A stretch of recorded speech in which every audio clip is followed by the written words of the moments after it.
ও মাই god, Facebook Messenger কিন্তু একটি দারুণ আপডেট নিয়ে এসেছে। আপনি একটি সেটিংস এর মাধ্যমে কিন্তু আপনার মেসেঞ্জারে কথা বলার একটি বিরাট সমস্যার সমাধান করতে পারেন। অনেক সময় দেখা যায় আমরা বাইরে থাকি, কোনো কাজে থাকি, তখন কিন্তু আমাদের মেসেঞ্জারে যখন কোনো ফোন আসে তখন কিন্তু আমরা কথা বললে ঠিকভাবে কথা বুঝি না। সাউন্ডের কারণে বা নয়েজের কারণে আমাদের কথা যে আমাকে ফোন দেয় সে ভালো করে বুঝতে পারে না, বা আমাকে যে ফোন দেয় আমিও কিন্তু সেই কথাগুলো ঠিকভাবে বুঝতে পারি না। এবং এইটার এখন একটা সমাধান নিয়ে আসছে ফেসবুক মেসেঞ্জার। আপনারা কিন্তু যাকে ফোন দেবেন, আপনারা মেসেঞ্জারে ঢুকবেন, ঢোকার পর আপনারা যাকে ফোন দেবেন তাকে ফোন দেওয়ার পর আপনারা থ্রি ডট মেনুতে ক্লিক করবেন। ক্লিক করার পর একটা অপশন দেখবেন কল সিটিং। কল সিটিং এ যাওয়ার পর আপনারা যখন কল সিটিং এ আপনারা ক্লিক করবেন তখন দেখবেন যে আরো একটা অপশন আসছে, যেখানের মধ্যে একটা আছে নয়েজ সাসপেনশন।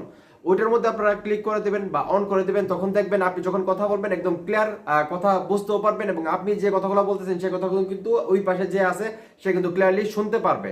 তো এই ভিডিওটার মাধ্যমে আমি আশা করি আপনারা আপনাদের এই সমস্যাটা সমাধান করতে পারবেন। এবং ভিডিওটি যদি ভালো লেগে থাকে অবশ্যই শেয়ার করবেন, এবং এই ধরনের ভিডিও যদি আরো আপনারা দেখতে চান অবশ্যই চ্যানেলটি সাবস্ক্রাইব করে রাখবেন।